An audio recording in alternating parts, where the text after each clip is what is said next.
बारामतीतील लोकसभा मतदारसंघामध्ये यंदा high voltage सामना रंगणार आहे।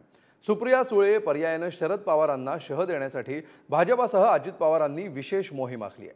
त्याचाच एक भाग म्हणून इथून महायुतीच्या उमेदवार म्हणून सुनेत्रा पवारांना मैदानात उतरवलंय।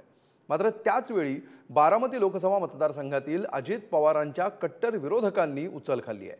त्यामुळे अजित पवार विरोधकांना शांत करण्यासाठी देवेंद्र फडणवीस मैदानात उतरलेत। बघूया या संदर्भातला एक रिपोर्ट।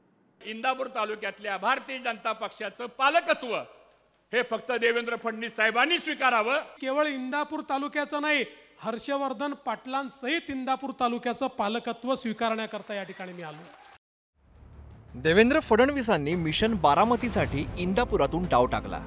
अजित पवार आणि हर्षवर्धन पाटलांच्या कार्यकर्त्यांमध्ये समेट घडवण्यासाठी सभा घेतली। इंदापूर तालुक्यासह हर्षवर्धन पाटलांचं यांचंही पालकत्व स्वीकारतो अशी ग्वाही दिली। फडणवीसांच्या या खेळीने एकाच दगडात अनेक पक्षी मारल्याची चर्चा रंगली आहे। अजितदादा पवार, मी आणि देवेंद्र फडणवीस साहेब अशी आमची तिघाची बैठक झाली। 2-2.5 तास बैठक झाली। तुमच्या सगळ्याच्या मनामध्ये जे प्रश्न आहेत असे 5-50 प्रश्न मी त्यांच्यासमोर मांडले।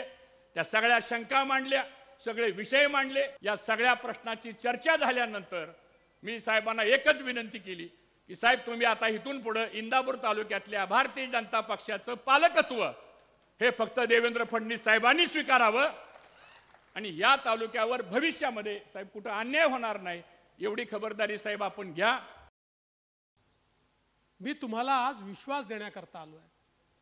या ठिकाणी हर्षवर्धनजींनी सांगितलं की इंदापूर तालुक्याचं पालकत्व स्वीकारा। हर्षवर्धनजी वयाने माझ्यापेक्षा मोठे आहेत।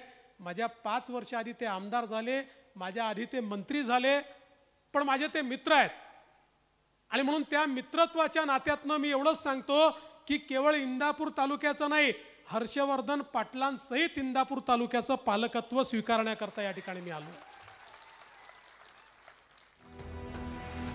बारामती लोकसभेची निवडणूक भाजपासाठी प्रतिष्ठेची केली आहे। शरद पवारांना त्यांच्या बालेकिल्ल्यात पराभूत करण्यासाठी चंग बांधलाय।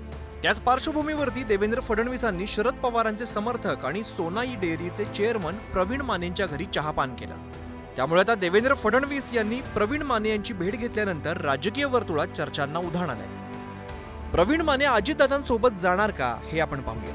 प्रवीण माने जिल्हा परिषदेचे माजी बांधकाम सभापती, राष्ट्रवादीच्या फुटीनंतर शरद पवारांसोबत गेले। शरद पवार गटाकडून इंदापूरचे संभाव्य उमेदवार आहेत। इंदापूरमधील मवियाच्या मेळाव्याचे आयोजक पण कार्यक्रमांपासून दूर आहे। प्रवीण माने अजितदादांसोबत आल्यास इंदापुरात सुप्रिया सुळेंना फटका बसू शकतो। असं आहे की माने दादांशी माझे खूप जुने संबंध आहेत, वैयक्तिक संबंध आहेत। ते अनेक वेळा माझ्या घरी येतात। ते बऱ्याच दिवसापासून माझ्या मागे लागले होते की तुम्ही इंदापूरला येता पण माझ्याकडे तुम्ही येत नाही। त्यामुळे मी त्यांना कबूल केलं होतं की मी तुमच्याकडे चहा प्यायला येईन आणि म्हणून मी त्यांच्याकडे चहा प्यायला गेलो होतो आणि ते आमच्या सोबतच आहेत, आमचे जुने सहकारीच आहेत। प्रचारक नाही, आमचे कौटुंबिक, आमचे 6 दशकाचे कौटुंबिक संबंध माने कुटुंबाबरोबर आहेत।